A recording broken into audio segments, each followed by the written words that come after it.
కళ్ళు మూసుకుపోయాయి. ఈరోజు ఈ రాత్రి దేవుడు నీతో మాట్లాడుతున్న మాట ఏంటి తెలుసా? నీ కళ్ళు మూసుకుపోయాయి. దేవుని యొక్క కార్యాలు చూడకుండా నీ కళ్ళు మూసిపోయాయి. దేవుని యొక్క కార్యాలు నీ జీవితంలో జరగనీయకుండా నీ కళ్ళు ఏమైపోయినాయి తెలుసా? మూసుకుపోయాయి. ఆ కన్నులు తెరుచుట కొరకే ఎవరిని దేవుడు నిలిపాడట? ప్రజల యొక్క కన్నులు తెరవబడుట కొరకు ఎవరిని నిలిపాడంటే చెప్పండి? అపోస్తుడైన పౌలుని దేవుడు నిలిపాడు. దేవునికి స్తోత్రం కలుగును గాక.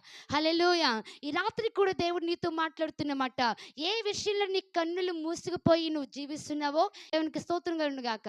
హల్లెలూయా. కాబట్టి ఈ మూసుకుపోయిన ఈ పరిస్థితి అన్నింటిలో నుండి ఇప్పుడు ప్రజలకు ఏం కావాలా? ఏం కావాలా? పాప క్షమాపణ కావాలి. ఆ పాప క్షమాపణ ఎక్కడ దొరుకుతుంది అనంటే యేసయ్యలో దొరుకుతుంది. అది ఎక్కడ సంపూర్ణంగా ఇవ్వబడింది అనంటే పునరుత్థానుడైన క్రీస్తు ద్వారా సంపూర్ణంగా ఇవ్వబడింది. దేవునికి స్తోత్రం కలుగును గాక. హల్లెలూయా. హల్లెలూయా.